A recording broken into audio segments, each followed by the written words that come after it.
Hey everyone, welcome back to Books for Success. Today, we are diving into a book that has been a game changer for many successful leaders and companies worldwide. Drum roll, please. Start with Why, by Sinek. Now, before you say, oh, not another self-help book, hear me out. This isn't just another 10 steps to becoming a millionaire, or how to win friends and influence people kind of book. Nope. This one gets to the core of why some people and organizations are more innovative, more influential, and more profitable than others. Intrigued? I thought so. Sinek starts the book with a fundamental question.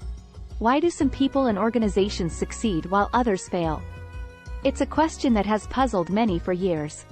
And no, the answer is not, because they are lucky, or, because they work harder. It's because successful people and organizations always start with why.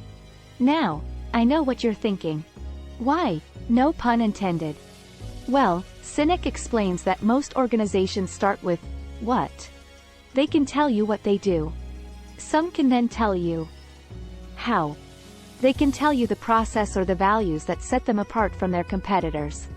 But very few can accurately tell you why they do what they do. And no, to make money is not a why. It's a result.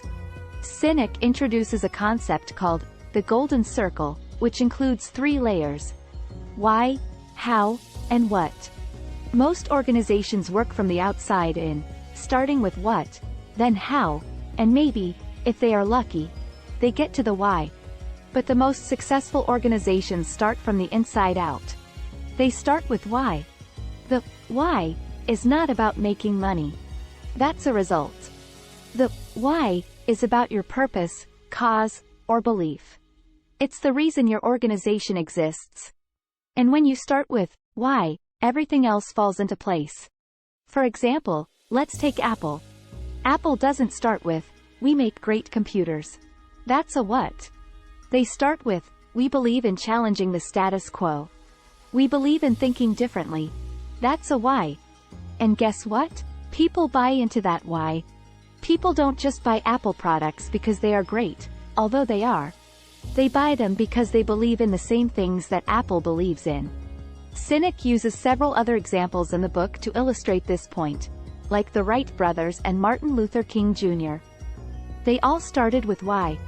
The Wright brothers were able to achieve flight before anyone else because they believed they could change the world, not because they were looking for fame or fortune. Martin Luther King Jr. didn't say, I have a plan. He said, I have a dream. It was his belief, his why, that inspired a movement. Now, you might be thinking, okay, great, but how does this apply to me?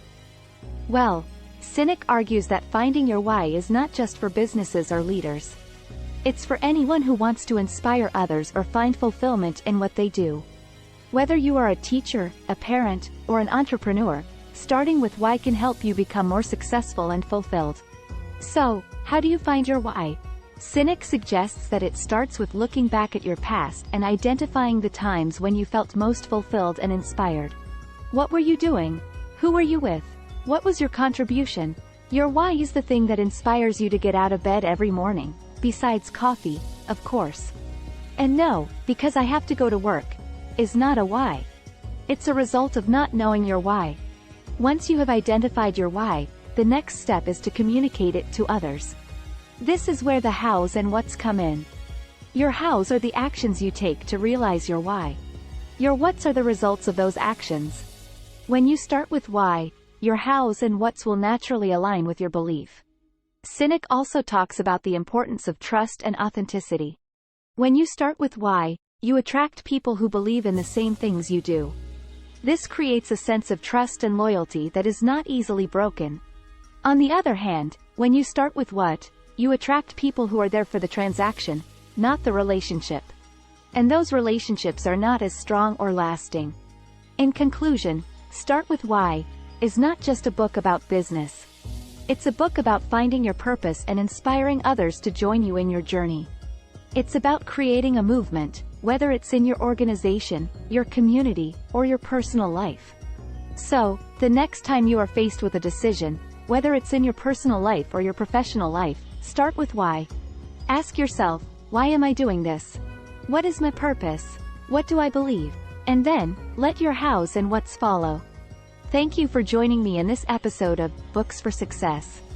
If you found this summary helpful, please give this video a thumbs up and subscribe to the channel for more book summaries and insights.